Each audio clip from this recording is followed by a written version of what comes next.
The call came on a Wednesday night just after 9. I remember because the clock on my microwave blinked 9:03 in green LED lights when I heard my phone buzzing on the counter. I was halfway through reheating leftover pizza, a rare indulgence ever since I'd sworn off takeout in the name of self-improvement. Seeing her name on the screen sent something awful through me. I hadn't heard from Sophie in 3 days, not since our fight about, well, everything: work, money, free time, faith. I didn't blame her for being tired of me. Most days, I was tired of me too. I hesitated before answering. "Hey," I said, trying to sound casual. I tried acting as if I wasn't dreading that call. There was a pause. Not a good one. The kind where you know the person on the other end is carefully choosing their next words. "Hi, Michael," she finally said. Her voice sounded small, tired. "Can we talk?" My throat tightened. "Yeah, sure, what's up?" Another pause. Then she let out a single, long exhale. "I can't do this anymore." The words hit me like a punch to the gut. "What do you mean? Sophie, come on, we can—" "Please don't," she interrupted. Her voice was cracking. "I've been trying to make this work for months, but it's always something, Michael. Every time I think we're okay, you slip." "I haven't had a drink in 137 days, I shot back, defensive. "I'm doing everything I can." "And that's great," she cut in again, her tone soft but firm. "But it's not just the drinking. It's the way you close yourself off, the way you push me away every time I try to help." "I'm trying," I said, my voice losing itself. "I love you." "I love you too," she said, and that was the worst part, because I could hear the finality in her voice, the resignation. "But I'm not the one who can save you. You need a foundation that's stronger than I can be." I wanted to argue, to beg her to reconsider. Instead, I just stood there, gripping the phone like it was the only thing keeping me standing. "I hope you find peace, Michael," she said after a long silence. "I really do. I'll be praying for you to get the help you need." Then the line went dead. I don't remember hanging up. I don't remember the pizza burning in the microwave or the phone slipping out of my hand. What I do remember is standing in front of the cabinet above the fridge, my breath coming in shallow gasps as I stared at the unopened bottle of Jack Daniels I'd kept hidden, just in case I really needed it. My sponsor would have had a field day if he had seen me. "A safety net is just a noose with extra steps," he'd say. But I'd always been too afraid to get rid of it, just like I'd been too afraid to open it, until now. My hand trembled as I reached for the bottle. The glass felt cool against my palm, almost soothing. I turned it over, the amber liquid sloshing inside. For a second, I thought about Sophie's voice, the way it cracked when she said goodbye. I thought about the 137 days I'd fought to claw my way out of the hole I'd spent years digging myself into. I thought of every prayer my AA group forced me to say, about every time Sophie had dragged me to church. I hated it all. I hated that I wasn't fixed. I hated that I didn't feel saved. I hated that. And then something shifted. 1 second I was in my kitchen, staring down the edge of a decision I wasn't ready to make. The next, I was sitting in a plush leather chair, the smell of cigar smoke and bourbon heavy in the air. The bottle was gone, the kitchen was gone. All around me was the hum of jazz and the low murmur of voices. I blinked, disoriented, and looked up. A man in a crisp black vest stood behind the bar, polishing a glass with slow, deliberate movements. He smiled when he saw me. "Rough night, Michael?"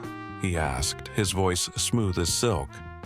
I opened my mouth to respond, but no words came out. How the hell did he know my name? The man behind the bar tilted his head slightly, his smile widening just enough to put me on edge. Michael, he repeated, like it was the punchline to some private joke. Welcome back to the Rag and Bone Shop. I looked around, trying to get my bearings. The walls were dark wood, polished to a near-mirror finish, and the room was dimly lit by a series of perfectly aligned lamps that casted long, flickering shadows. A faint jazz tune played from a record player in the corner, the needle crackling as it turned. The other patrons were scattered throughout the bar, sipping drinks or murmuring to each other in tones too low for me to make out. None of them looked at me.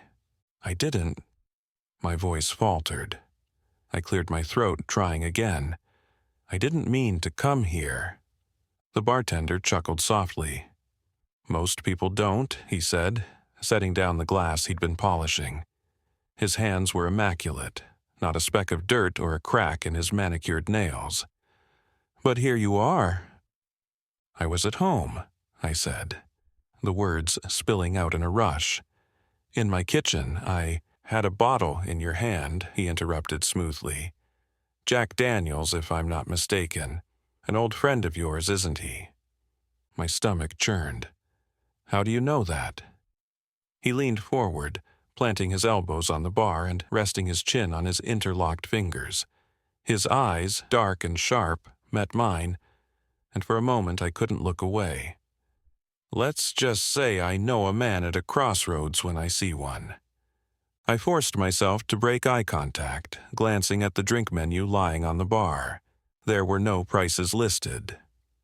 My throat was dry, and I found myself licking my lips. I don't want a drink, I said firmly, pushing the menu away. Of course you don't, the bartender said, his tone friendly but condescending, like he was humoring a child. You're just here to, what? Soak up the ambiance?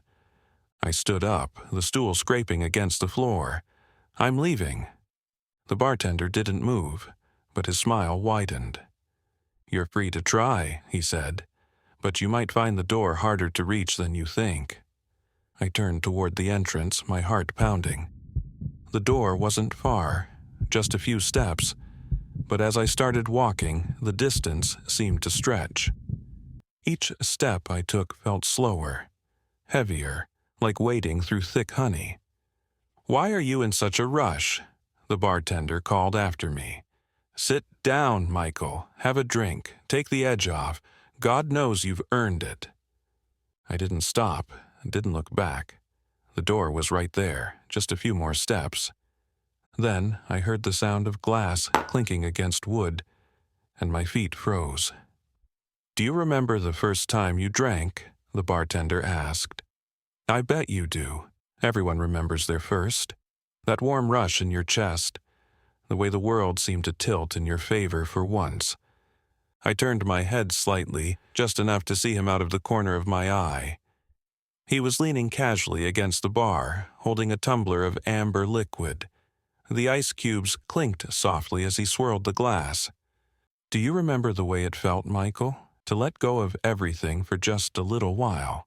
Shut up, I said, my voice shaking. He ignored me, taking a slow sip from the glass and savoring it like it was the finest thing he'd ever tasted. That's the thing about alcohol, isn't it? It's a liar, a cheat, but God, does it know how to make you feel alive? I turned fully to face him, my anger outweighing my fear for the first time. I said, I'm not drinking. I don't want anything from you. The bartender smirked, setting the glass down with a deliberate clink. We'll see, he said. For the first time, I noticed the other patrons watching me. Their faces were pale and expressionless, their eyes glassy. The bartender snapped his fingers to get my attention, then gestured toward an empty stool. Sit down, Michael. Let's talk. No pressure. No obligations. Just you, me, and a little perspective. I felt my legs move on their own.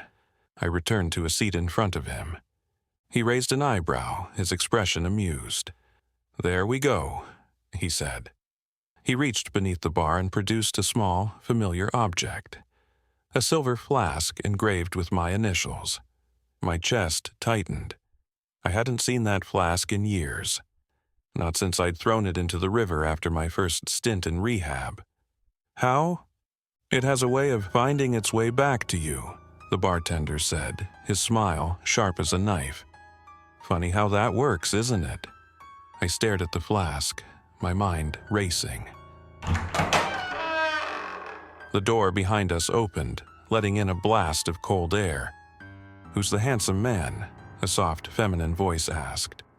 I turned to see her. She was beautiful. She stepped into the bar like she'd been there all along. The kind of beauty that stretched beyond her looks, but into the way she carried herself. Her dress shimmered faintly in the low light, hugging her figure.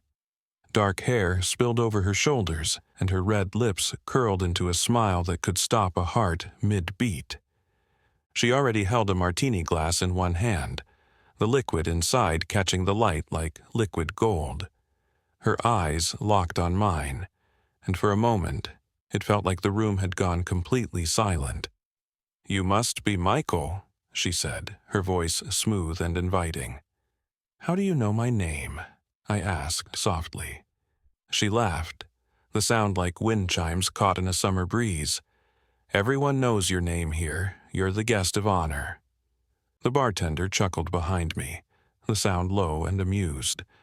"Let me introduce you to Lydia. She's a connoisseur of sorts." The woman, Lydia, moved closer, her heels clicking softly against the floor. "You look like you could use a drink," she said, holding out the martini glass to me.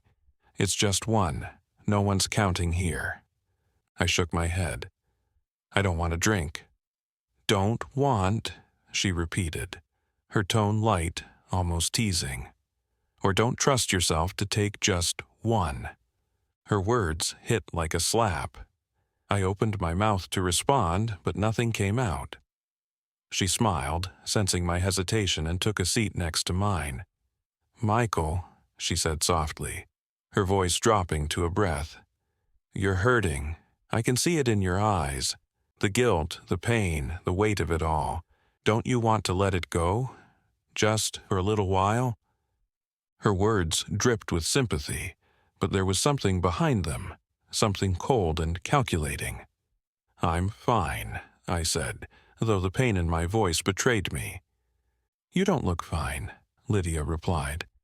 She held the martini glass closer, the golden liquid rippling slightly. "This will help. Just one sip.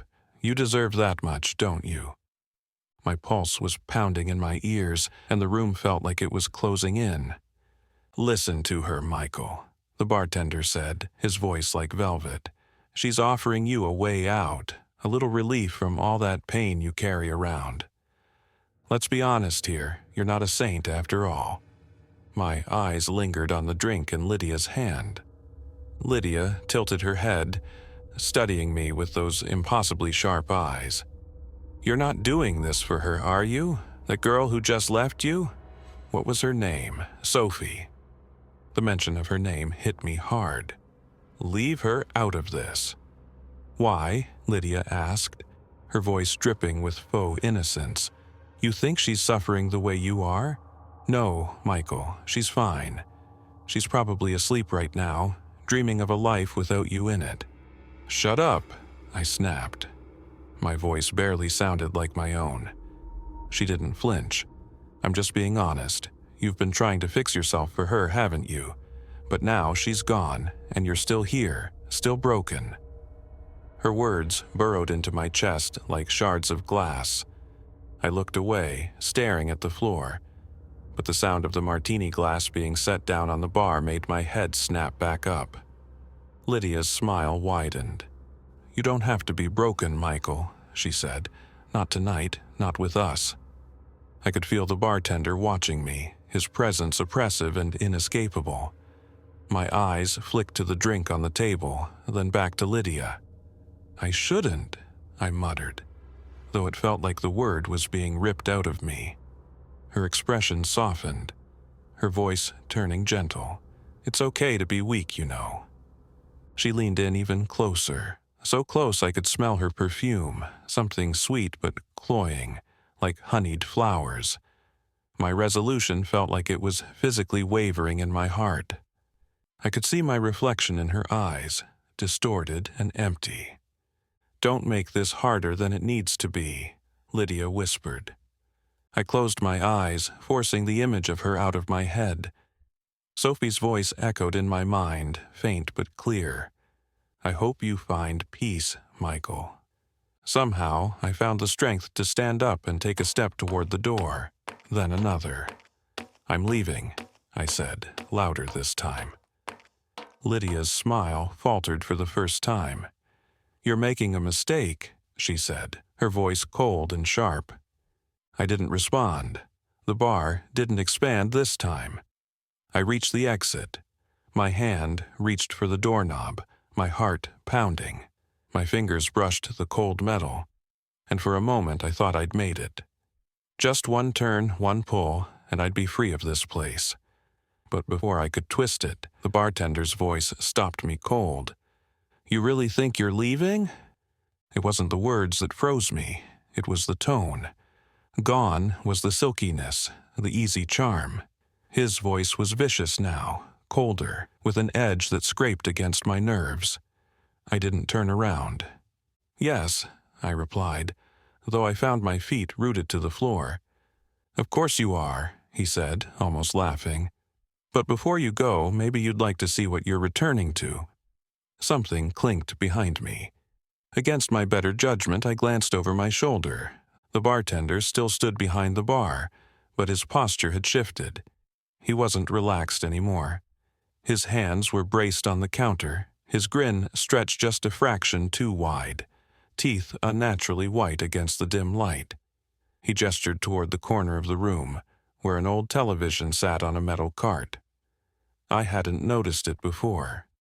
The screen flickered to life, casting a cold, bluish glow over the bar. Static buzzed and cracked, but after a moment the image sharpened. At first, I didn't understand what I was looking at.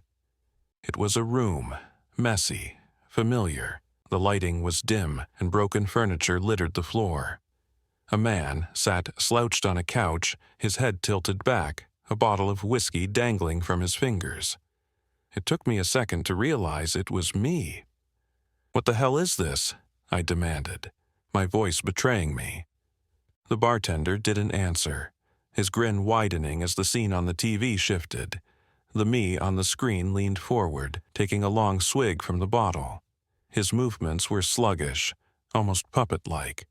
He muttered something unintelligible, then staggered to his feet, knocking over a lamp. "Stop it," I said, louder this time. The bartender tilted his head. "Stop what? This is just reality, Michael, the life you're so desperate to return to."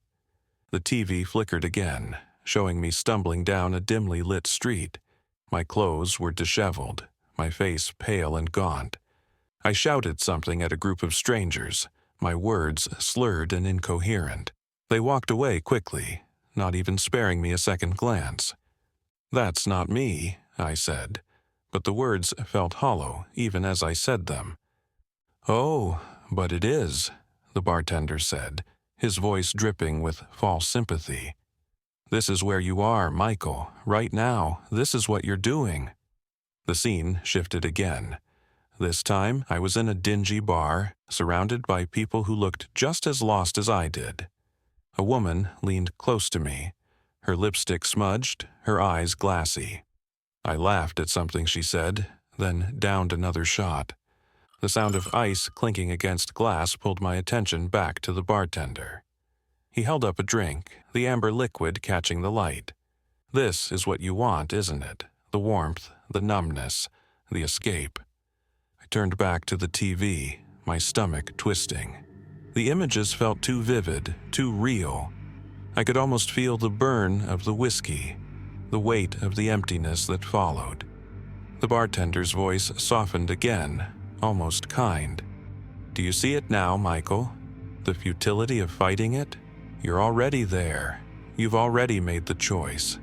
This place," he gestured to the bar around us, "it's just a courtesy, a little limbo to ease the transition." "No," I said, my voice barely audible. "I'm not doing that. I'm not drinking." The bartender chuckled. setting the glass down with a deliberate clink. "Oh, Michael, you're holding the bottle right now. Do you think you're still standing in your kitchen, staring at it, debating? No, you've already opened it. You've already taken that first drink." I shook my head, stepping back toward the door. My heart was pounding, my chest tight. "You're lying." "Am I?" he asked, his tone almost playful. "Or are you lying to yourself?" The TV crackled again, the screen filling with static before cutting to another scene. This time, it was Sophie. She was sitting in a brightly lit cafe, her phone in her hand. Her face was tense, her lips pressed into a thin line. She was talking to someone, a friend maybe someone more. The bartender's grin faded slightly, his tone turning serious. "She's already moving on, Michael. You can't undo what you've done, you can't fix it, but you can stop running from the truth." I clenched my fists, my nails digging into my palms. "What do you want from me?" The bartender's smile returned. "I want you to accept who you are. Stop pretending you're something you're not. Sit down, have a drink, and let it all go." My back pressed against the door. The weight of his words, the images on the screen, the sound of Lydia's quiet laughter, it all pressed down on me like a crushing wave. "You're fighting so hard," the bartender said, his tone calm, almost soothing. "But for what? What's waiting for you out there, Michael? More of the same. You think you're strong enough to face it, but we both know you're not." I shook my head, swallowing the lump in my throat. "You don't know me." He smirked, tilting his head slightly. "Don't I? I've been with you every step of the way. Every time you reached for a drink, every time you told yourself it was the last one. I was there when you made those promises, and I was there when you broke them. I'm not that person anymore." The bartender chuckled, low and deep, as if I'd said something amusing. "You keep telling yourself that, but you don't believe it, do you?" He gestured to the TV, where the version of me on the screen stumbled out of the bar, laughing loudly with the woman from before. "This is who you are, Michael. This is where you belong." "Stop it!" I shouted, the words echoing through the room. The other patrons turned to look at me again, their faces pale and blank. No life, no soul, just empty vessels. They stared for a moment, then slowly turned back to their drinks. "You can yell all you want," Lydia said, her voice soft and sweet. "It doesn't change anything. He's right. You've already made your choice." I turned to face her. She was leaning casually against the bar, a new drink in her hand, her eyes glittering with malice. "I haven't made any choice," I said through gritted teeth. "Haven't you?" she asked, arching an eyebrow. "Then why are you here? Why did you come to us?"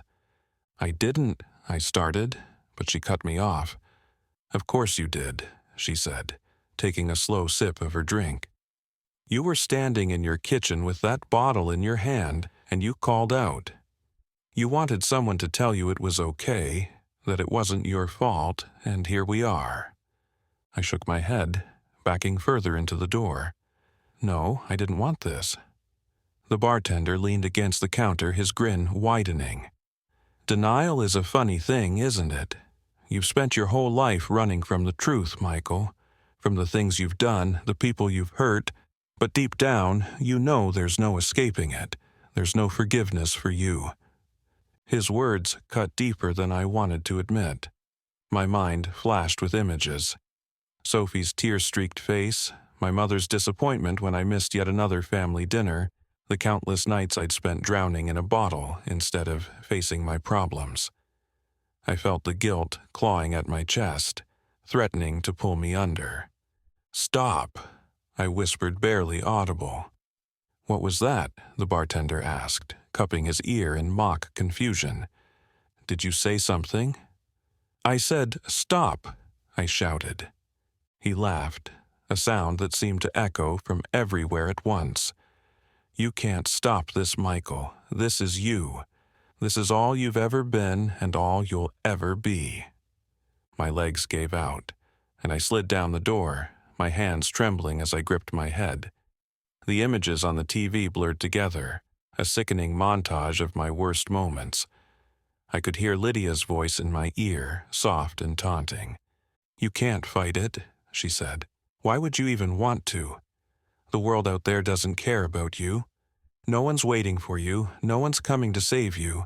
But here, we can make it all go away." I looked up at her, my vision blurry with tears. "Why are you doing this?"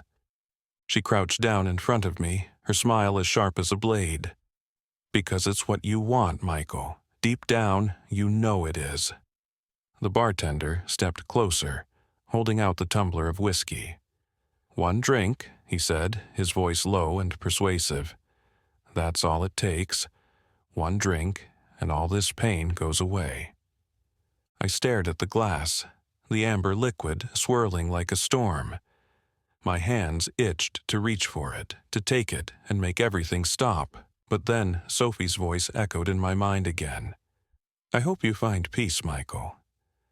"Michael," the bartender said softly, holding the tumbler closer, the amber liquid catching the dim, flickering light. "This isn't defeat, this isn't failure, it's mercy. You've carried enough. Why not let it go?" His words slithered into my mind, each one heavier than the last. My gaze flicked to the glass, then back to his face. His grin was still there, but now it was sharper, less human. Lydia's voice floated in behind him, quiet and piercing. "Listen to him," she cooed. "What do you have to lose? It's just one drink. It's not like anyone will notice." My fists tightened against my knees. My chest felt like it was caving in, my breath coming shallow and fast. The TV behind them still showed scenes from my life. The drunk me, the careless me, the cruel me. "I don't want this," I muttered, barely audible. "What was that?" the bartender asked, leaning closer. "I don't want this," I repeated, louder this time.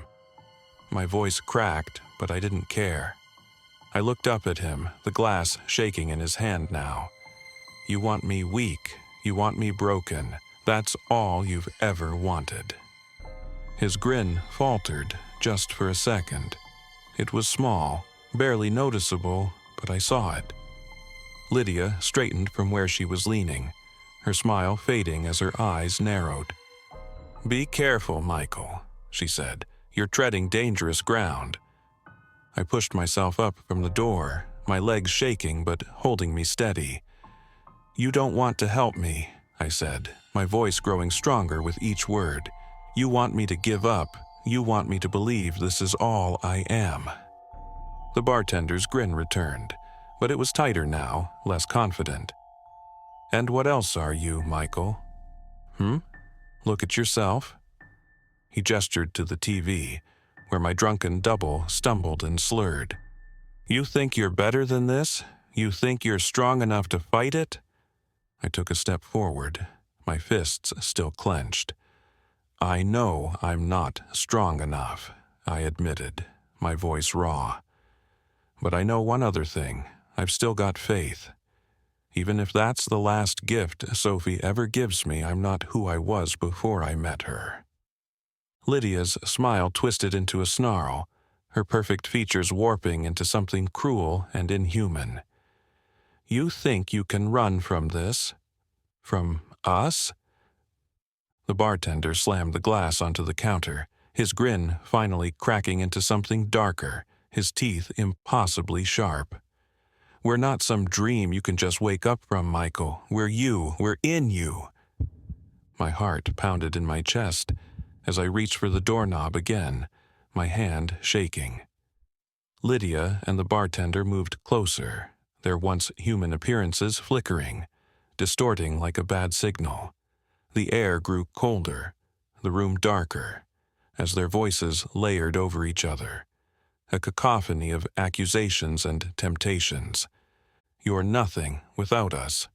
You'll fail, just like before. No one's waiting for you out there. You belong to us. I shut my eyes, gripping the doorknob so tightly my knuckles ached. Sophie's voice echoed in my mind again, faint but steady. I hope you find peace, Michael. With a deep breath, I turned the knob and yanked the door open. The cold night air hit me like a slap, sharp and bracing. Behind me, the noise surged, their voices rising to a deafening crescendo. I fell backwards. "Don't you leave us!" Lydia screamed, her voice warped and guttural. "You'll come back," the bartender roared. The sound of their shouts and laughter followed me, growing fainter with each second I dropped. And then, suddenly, it was gone. The night was silent except for my ragged breathing. I was standing in the middle of my kitchen, the door to the bar nowhere in sight. The bottle of whiskey was still in my hand, its cap still screwed tight. For a moment I just stood there. My reflection in the glass was distorted, my face pale and drawn. My thumb brushed the label, and for the first time I didn't feel the pull. I set the bottle down on the counter and turned away, my legs weak but steady. The cold air still lingered on my skin, a faint reminder of where I'd been and what I'd faced. Almost every night I can still hear the sounds of that bar in my head. I can still hear the bartender coaching me forward, but I know I'm not the only one saying no. I'm not the only one putting up a fight. The devil's going to call us all to his rag and bone shop, but just keep saying no. Whatever you order from that bar is going to follow you to the grave. The rag and bone shop isn't just a story, it's a reminder. The things that tempt us, the choices we make in our darkest moments, they have weight. If this story left you with something to think about, make sure to like, subscribe, and hit the notification bell. And remember, some doors aren't worth opening. See you in the next one.